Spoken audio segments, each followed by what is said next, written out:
James comes up top, gets it. James on the drive, gets in the paint, layup, missed it. That's a foul. Here it is again in slow motion. Tie game with 3 seconds left on the clock. Game on the line, this being the potential game-winning shot. And there is the obvious foul. And there's the no call. And there's LeBron James slipping into a manic episode in utter disbelief of the no call. This split-second lapse by the refs cost the Lakers this game. And not only was the foul clear as day, the baseline ref was looking right at it. This is egregious, but missed calls and even bad calls for that matter are nothing new to the NBA. In fact, NBA refs have always been spotty. This was bad, but it's nowhere near as bad as some missed calls we've seen before. Today's video is brought to you by SeatGeek. A new NBA season is upon us. Just look at it.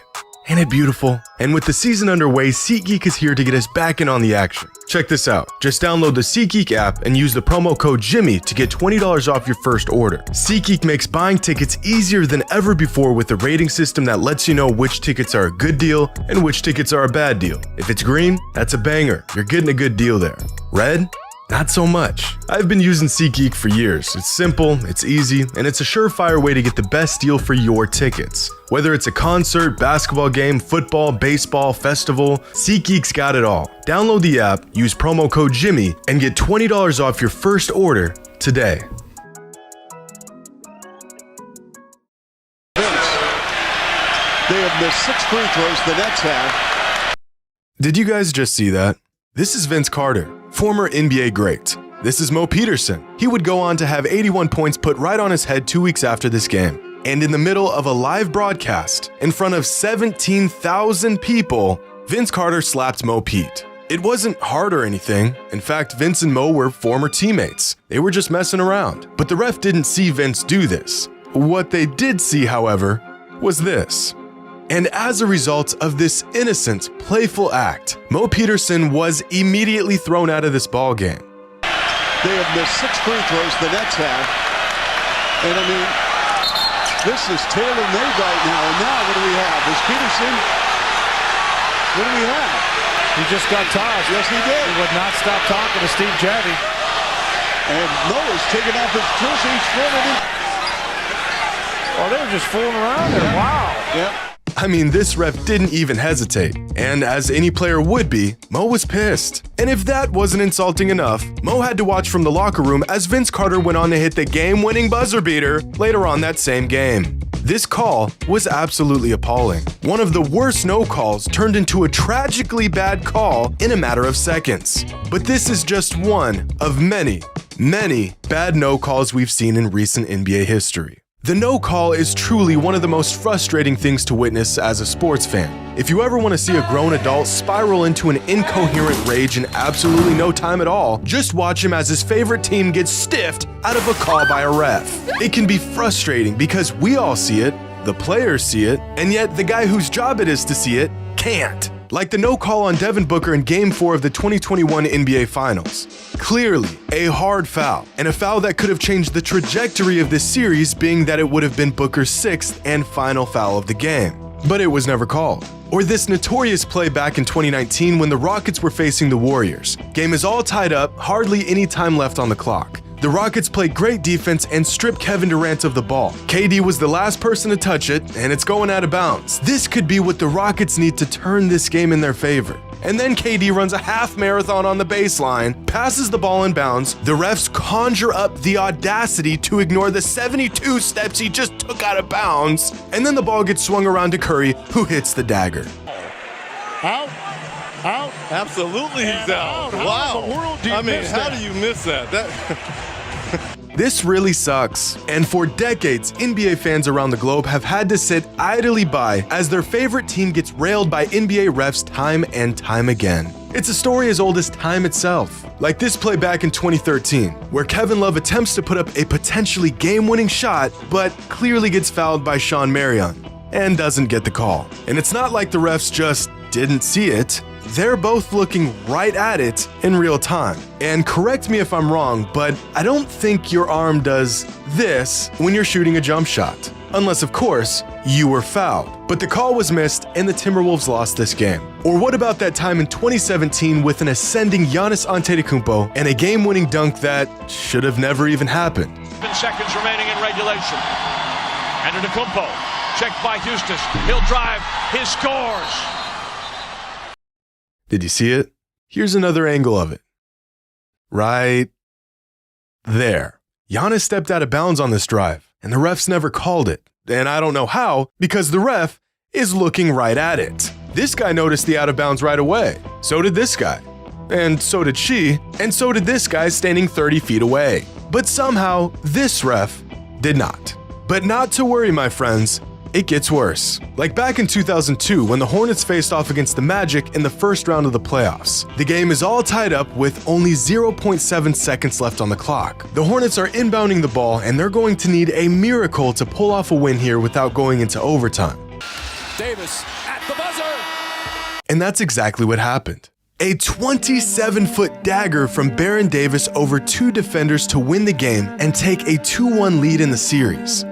Well, not really, because according to this ref, Baron Davis didn't get the shot off in time.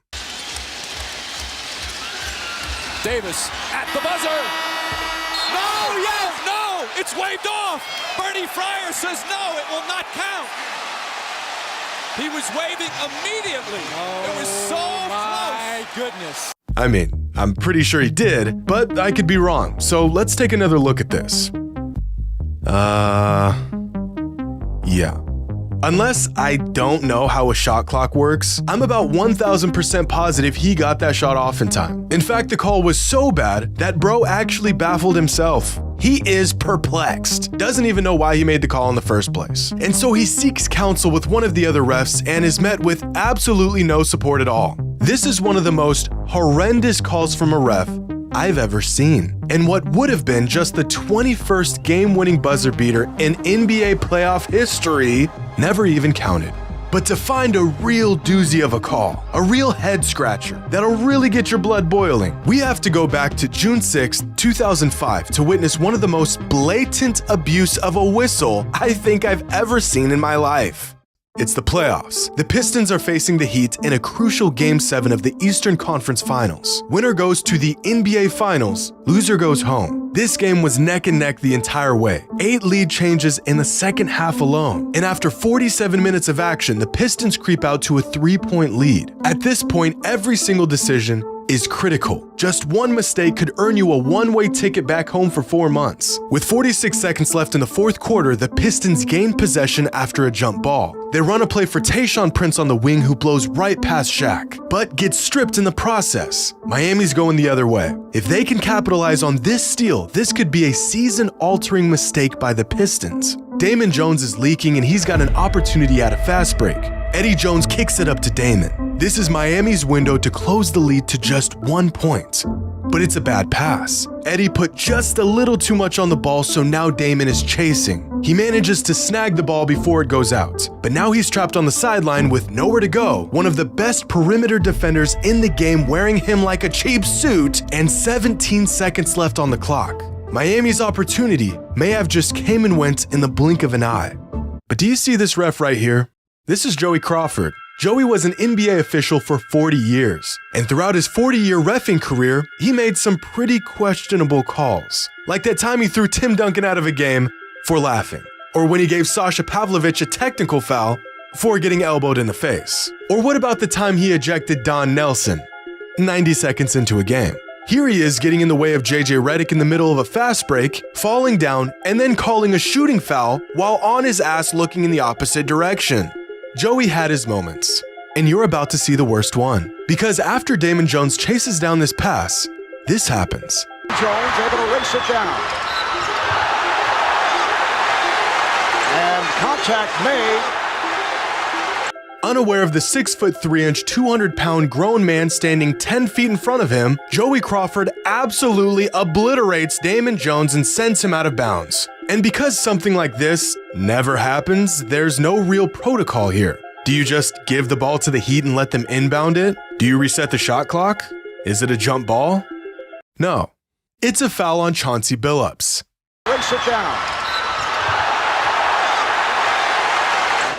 going to go to the line here for 2 free throws. Let's take a look. The outlet pass a little bit too far ahead of Jones. He does a nice job of recovering, and a little bump. A foul on Billups and Damon Jones. Billups is in shock. He can't believe the call, and rightfully so. The man played incredible defense and stopped a potentially game-altering fast break that could have ended their season, and was rewarded with a foul call for something he didn't even do. The fact that no one even batted an eye at this call, and it wasn't overturned, is baffling. This foul call was horrific, and it nearly cost the Pistons a trip to the NBA Finals. But fortunately for the Pistons and Joey Crawford's pristine reputation, Detroit still went on to win this game. But that doesn't change the fact that out of the countless bad calls and no calls throughout NBA history, this one might just be the worst.